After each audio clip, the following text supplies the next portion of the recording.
ये जनादेश असल में देश में मोदी सरकार के खिलाफ है, क्योंकि उन्होंने देश की अर्थव्यवस्था को एक गलत दिशा दी है। तो उनका दावा गलत है। अब है पवन स्टार हैं तो उनके भीड़ जुटती है, वोट भी उसके लिहाज से कुछ लाए हैं।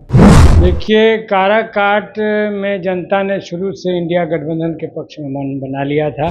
देश में सेकुलरिज्म और समाजवादी मूल्यों की स्थापना हो और मजबूत हो, कॉन्स्टिट्यूशन और मजबूत हो। और किसानों मजदूरों के जो सवाल रहे हैं, ये सब सारे सवाल हम लोग उठाते रहे हैं, इसलिए उसका कोई फैक्टर नहीं है। एनडीए की नीतियों की विफलता, एनडीए शासन में जो अर्थव्यवस्था तबाह हुई, समाज नफरत से भरा है, इसके खिलाफ एनडीए पर ना भरोसा और इंडिया गठबंधन पर भरोसा वहाँ के लोगों के अंदर था। इससे टीडीपी से अपील की है कि आप हमारा इस मिशन में साथ दें।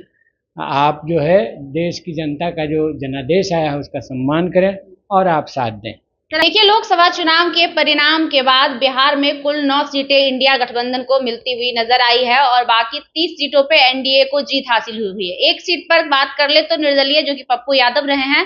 अगर हम बात कर ले काराकाट सीट की, तो काराकाट सीट से राजा राम सिंह जो है इस बार विजयी हुए हैं, भाकपा माले के प्रत्याशी थे। हमारे साथ मौजूद हैं सर। सबसे पहले तो बहुत बहुत बधाई और शुभकामनाएं। धन्यवाद। कितना मुश्किल रहा सर आपके लिए काराकाट इस बार जीत पाना? देखिए, काराकाट में जनता ने शुरू से इंडिया गठबंधन के पक्ष में मन बना लिया था। भाकपा माले का संघर्ष का इलाका रहा है, उस पर हमारे विधायक रहे हैं काराकाट विधानसभा से, तो सबका परफॉर्मेंस रहा है और इसीलिए व्यापक जनता ने शुरू से ही मन बना लिया था कि इस बार इंडिया गठबंधन को यहाँ से चुनना है। इसलिए कोई मुश्किल की बात नहीं थी, पॉपुलर सपोर्ट था। सर, लोग ये बातें बना रहे हैं कि पवन सिंह का खड़ा होना आपके लिए काफी लाभदायक रहा और वो खड़े होने की वजह से आप मतलब 2-3 लोगों की लड़ाई में आप बीच से निकल गए। पवन सिंह हम ही लोगों को जिताने के लिए आए थे क्या? पवन सिंह खुद अपना, हर कोई को आज़ादी है कि लोकतंत्र में कहीं से लड़े, और कलाकार हो, किसान हो, मजदूर हो, सबको लड़ने की स्वतंत्रता है। यही डेमोक्रेसी है और जिसको मजबूत करने की लड़ाई हम लोग लड़ रहे हैं। लेकिन ऐसी कोई बात नहीं है। वहाँ मैंने आपसे कहा कि एनडीए की नीतियों की विफलता, एनडीए शासन में जो अर्थव्यवस्था तबाह हुई, समाज नफरत से भरा है, इसके खिलाफ एनडीए पर ना भरोसा और इंडिया गठबंधन पर भरोसा वहाँ के लोगों के अंदर था। और भाकपा माले के रहने से ये विश्वसनीयता और ज़्यादा गहरी थी लोगों के अंदर, इसीलिए शुरू से ही इंडिया गठबंधन की वहाँ हवा चल रही थी। सर, एक बहुत अहम सवाल देश में चल रहा है कि प्रधानमंत्री कौन बनेगा, इंडिया से बनेगा या एनडीए से बनेगा, क्योंकि 2 लोगों पर निगाहें सबकी टिकी हुई है, एक नीतीश कुमार और एक चंद्रबाबू नायडू। आपको क्या लगता है सरकार किसकी बनेगी? मोदी जी फिर से प्रधानमंत्री बनेंगे या राहुल गांधी को मौका मिलेगा?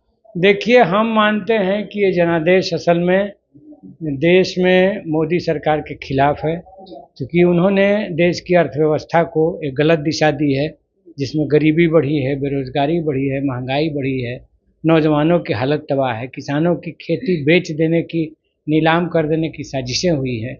इसलिए देश चाहता है कि मोदी जी इस बार जाएं और इंडिया गठबंधन की सरकार बने।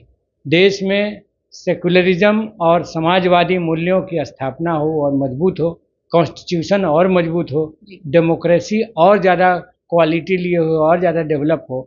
तो इसलिए जनादेश आया है और हमने जदयू से, टीडीपी से अपील की है कि आप हमारा इस मिशन में साथ दें। आप जो है देश की जनता का जो जनादेश आया है उसका सम्मान करें और आप साथ दें। सर, आखिरी सवाल, अब काराकाट की जनता ने आपको मौका दिया है, सबसे पहली प्राथमिकता क्या होगी? काराकाट के लिए क्या कुछ करेंगे? सोन नहरों का आधुनिकीकरण और इंद्रपुरी जलाशय का शीघ्र निर्माण सर्वोच्च प्राथमिकता में है। और भी क्षेत्रीय मांगे हैं, जिन मांगों पर हम लोगों ने जनता को वायदा किया है कि हम मिल करके कार्य योजना बनाएंगे और उस पर संघर्ष करेंगे। चलिए, बहुत बहुत धन्यवाद सर। नमस्कार, आप लाइव ब्लॉग न्यूज में आपका स्वागत है। मैं हूं आपके साथ खुशबू राय। देखिए, लोकसभा चुनाव का परिणाम आ चुका है और चुनाव के परिणाम आने के बाद पूरे भारतवर्ष में काफी हलचल मचा हुआ है।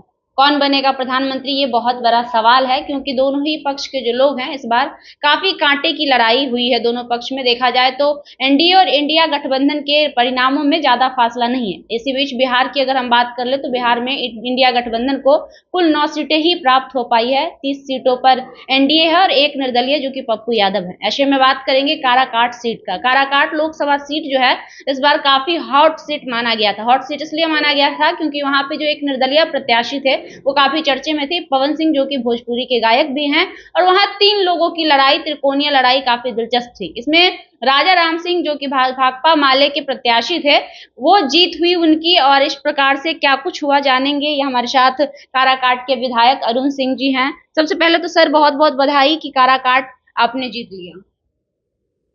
आपके चैनल के माध्यम से काराकाट की जनता को और पूरे बिहार की जनता को मैं शुक्रिया अदा करना चाहता हूँ। अब रहा काराकाट, तो पहले से भी हम लोग मजबूती स्थिति में थे जी। वहाँ महागठबंधन के 6 जो सीट है विधानसभा का जी। वो 6 विधानसभा में हम लोग जीते हुए थे। अब उसका ही परिणाम इस रिजल्ट में भी आया, क्योंकि 6 विधानसभा से इस लोकसभा चुनाव में हम लोग लीड किए हैं। लेकिन लोग सर ये बातें बना रहे हैं कि पवन सिंह वहां से निर्दलीय लड़े, जिस वजह से राजा राम सिंह की जीत हो पाई। कैसे देखते हैं ये हम नहीं देखते हैं, क्योंकि पवन सिंह वोट लाए हैं, वोट एक सम्मानजनक ही वोट लाए हैं जी। लेकिन वो फैक्टर नहीं है। फैक्टर नहीं है क्योंकि काराकाट की जो बनावट है जी। एक तो बुनियादी तौर पर कृषि प्रधान इलाका है, बिल्कुल।